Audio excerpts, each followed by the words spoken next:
Hello friends, स्वागत आहे तुमचं.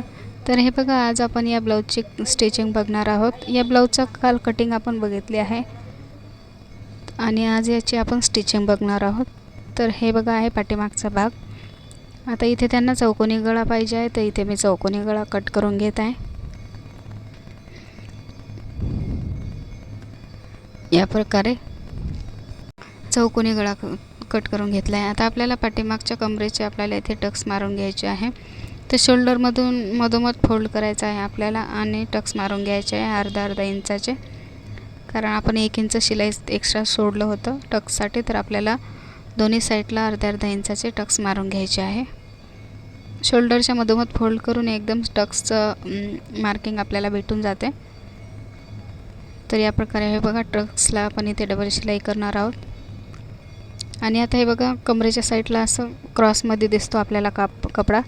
तर हो, आपल्याला क्रॉसमध्ये कपडा दिसला तो सरळ करून घ्यायचा आहे. डीपनेकमध्ये ब्लाऊज जो डीपनेक असतो त्याच्यामध्ये आपल्याला हे जरूर करायचं आहे, क्रॉसमध्ये कटिंग.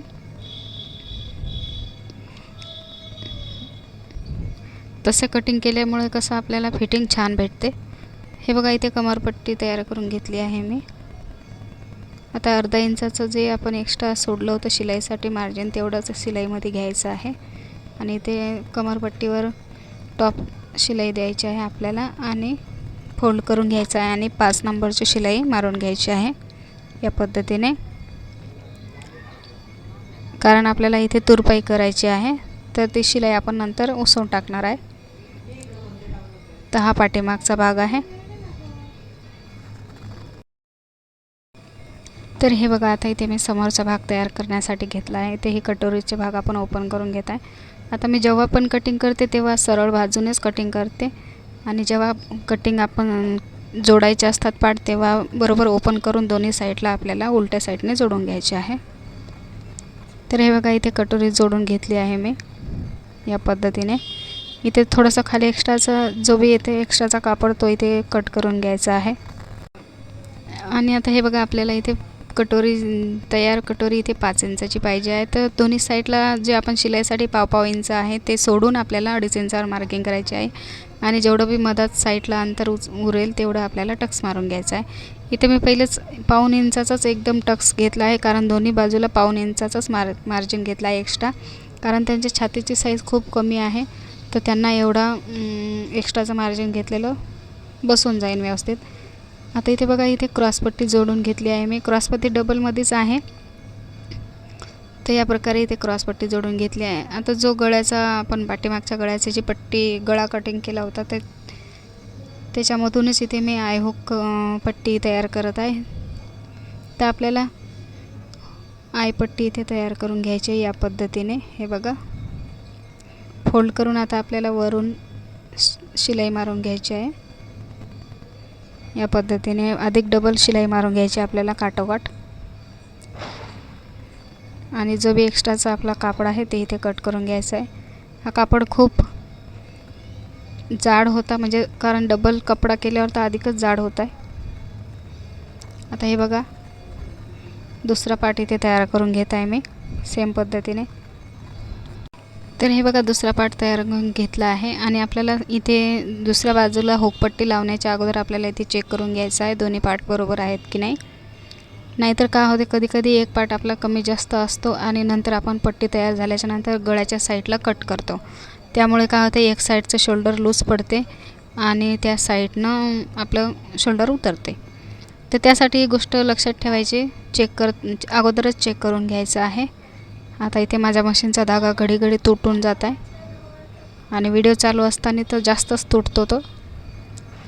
हे बघा, इथे हे जे पट्टी आपण एक्स्ट्राची लावली आहे, आता इथे दोन्ही पार्ट तयार झाले आहे. आता आपल्याला पाठीमागचा भाग घ्यायचा आहे आणि त्याच्यावर आपल्याला शोल्डर जोडून घ्यायचे आहे. आता बघा, इथे एका साईडला शोल्डरपाशी थोडंसं वर्कच आलेलं नाही आहे. तर आता त्या कस्टमरला मला व्यवस्थित थोडंसं समजावून सांगावं लागेल की बा इथे आलेलंच नाही आहे. आणि शिवाय ती उजवीच बाजू आहे, जिकडून पदरसुद्धा नाही जाणार. आता टेन्शन आलं आहे मलाच. आता हे बघा, आपले जे फिटिंगचे साईड आहेत त्या साईडला दोन्ही बाजूनी आपल्याला चेक करून घ्यायचं आहे. सरळ बरोबर आहे की नाही. जर बरोबर नसेल तर आपल्याला ॲडजस्ट करून घ्यायचं आहे दोन्ही भाग बरोबर. आता इथे दुसरा भाग जोडून घेत आहे मी, बघा शोल्डरवर बरोबर.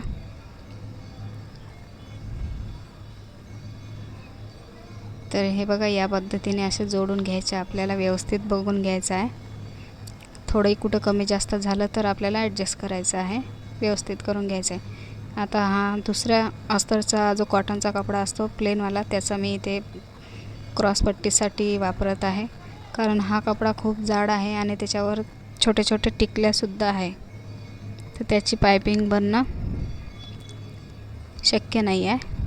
त्यामुळे मी हा प्लेन कपडा वापरत आहे आणि याचीसुद्धा पायपिंग नाही करत आहे, फक्त पायपिंग टाईप असं ओढून आपल्याला गळ्यावर पट्टी बसवून घ्यायची आहे. हे बघा चौकोनी भागावर आपल्याला इथे असं क्रॉसमध्ये फोल्ड करून घ्यायचं आहे या पद्धतीने, हे बघा असं, आणि नंतर पट्टी जोडून घ्यायची आहे. थोडंसं ओढूनच घ्यायचं आहे आपल्याला, शोल्डरवरून पण थोडंसं ओढून घ्यायचं आहे, जेणेकरून आपला जो गळा तयार होईल तिथे फिटिंग एकदम व्यवस्थित येईल. आता जे एक्स्ट्राचे धागे वगैरे आहे ते कट करून घ्यायचे आहे आणि हे चौकोनी गळ्यावर जिथे दोन्ही साईडला कॉर्नर आहे तिथे आपल्याला कट मारून घ्यायचं आहे. तर हे बघा आता इथे मी पट्टी फोल्ड करून घेतली आहे खालच्या साईडला आणि वरून शिलाई मारून घेत आहे. तर आपल्याला पूर्ण गळ्यावर असेच पट्टी फोल्ड करून घ्यायची आहे.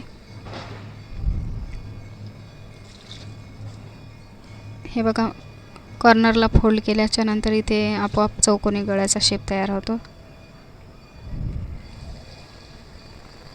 या पद्धतीने इथे मी पूर्ण पट्टी जोडून घेत आहे. तर हे बघा इथे मी पूर्ण पट्टी जोडून घेतली आहे. आता जो समोरचा भाग गळ्याचा भाग आहे तिथे आपल्याला तुरपाई करायची आहे आणि जो पाठीमागचा गळा आहे त्याच्यामध्ये आपल्याला एक पाव इंचाचं अंतर घेऊन आपल्याला इथे डबल शिलाई मारून घ्यायची आहे, म्हणजे हा गळा एकदम पट्टी टाईप बनणार. हे बघा इथे पक्की केला आहे मी या पद्धतीने. फक्त गळ्याला, पाठीमागच्या गळ्याला करायचं, समोरच्या गळ्याला इथे मी तुरपाई करणार आहे.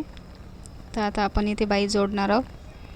ते बघा समोरच्या बाजूने आपण समोरचा जो शेप दिला होता त्या बाजूला आपण क्रॉसचं मार्किंग केलं होतं, तर ते आपल्याला व्यवस्थित चेक करून घ्यायचं आहे. पहिले सेंटरला कट मारून घ्यायचा आहे आणि बरोबर सेंटरवर ठेवून घ्यायचे आपल्याला आणि बरोबर जोडून घ्यायचे आहे दोन्ही भाग. तर हे बघा छातीचा चौथा भागच घेतला होता मी बाहीच्या घडीसाठी, तर एकदम बरोबर आलेला आहे इथे. ते बघा या पद्धतीने आता आपल्याला या साईडला पण डबल शिलाई मारून घ्यायची आहे. तर एकदम व्यवस्थित बरोबर बाहीच आपल्याला आपल्या आर्मोलमध्ये पुरली आहे. तर आता इथे बाहीची उंची आपल्याला पहिले मोजून घ्यायची आहे, जेवढी आपल्याला तयार पाहिजे तेवढी. आता इथे 5.5 इंच घेत आहे मी. शोल्डर इथे 2.25 इंच आलेलं आहे. हे बघा इथे मार्किंग करून घेतलं आहे आणि डबल फोल्ड करून इथे 5 नंबरची टीप मारून घेतली आहे, कारण याला पण आपल्याला हातशिलाई करायची आहे. तर आता सरळ बाजूनेच आपल्याला फोल्ड करायचं आहे, दोन्ही भाग जोडून घ्यायचे आहे व्यवस्थित आणि फिटिंगसाठी आपल्याला इथे पहिले कवर शिलाई करायची आहे. तर इथे दोन्ही भाग सरळमध्ये जोडून घ्यायचे पहिले आपल्याला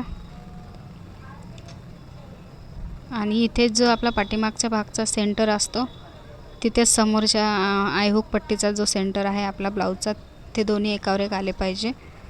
तर त्याची काळजी घ्यायची बरोबर, तेव्हाच फिटिंग चांगली बसणार. आता आपल्याला पलटी करून घ्यायचं आहे आणि व्यवस्थित फोल्डिंगमधून आपल्याला पहिले एक शिलाई मारून घ्यायची आहे आणि आता आपल्याला फिटिंगसाठी इथे मार्किंग करायचं आहे. तर बाहीची इथे जी दंडघेर आहे इथे 4 इंच आहे आणि हे बघा इथे छातीचा चौथा भाग 7 इंच आणि कमरेचा इथे चौथा भाग 5.25 इंच. तर या पद्धतीने आपल्याला इथे पहिले मार्किंग करून घ्यायचं आहे आणि सरळ एका रेषेत आपल्याला इथे शिलाई मारून घ्यायची आहे फिटिंगसाठी. अधिक साईडला 1, 2, 2 किंवा एक्स्ट्रा 3 शिलाया मारून घ्यायच्या आहे. या पद्धतीने मी इथे 4 शिलाया मारत आहे पूर्ण. आता एक्स्ट्राचे जे धागे वगैरे आहेत ते कट करून घ्यायचे आपल्याला त्याने थोडी फिनिशिंग वगैरे चांगली येते. ते बघा, आता इथे आपल्याला आर्महोल राऊंड मोजून घ्यायचा आहे. फक्त 6 इंच येत आहे. एकदा फिटिंगचं आपल्याला परत चेक करून घ्यायचं आहे. आता याच पद्धतीने मी दुसरी बाही पण तयार करून घेत आहे.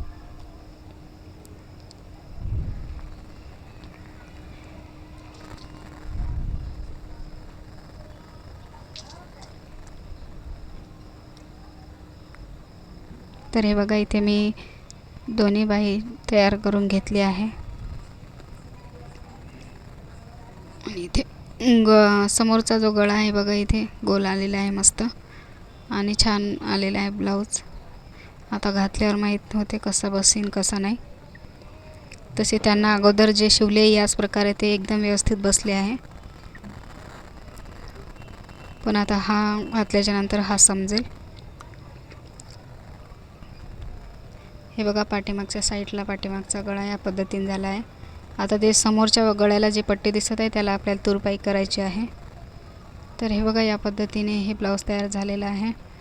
जर तुम्हाला हा ब्लाऊजचा व्हिडिओ आवडला असेल तर तुम्ही माझ्या व्हिडिओला लाईक करा आणि माझ्या चॅनलला सबस्क्राईब करा. आणि तुम्ही याच्या कटिंगचा व्हिडिओ बघितला नसेल तर तो माझ्या चॅनलवर अपलोड आहे. तुम्ही तो व्हिडिओ बघून घ्या. धन्यवाद.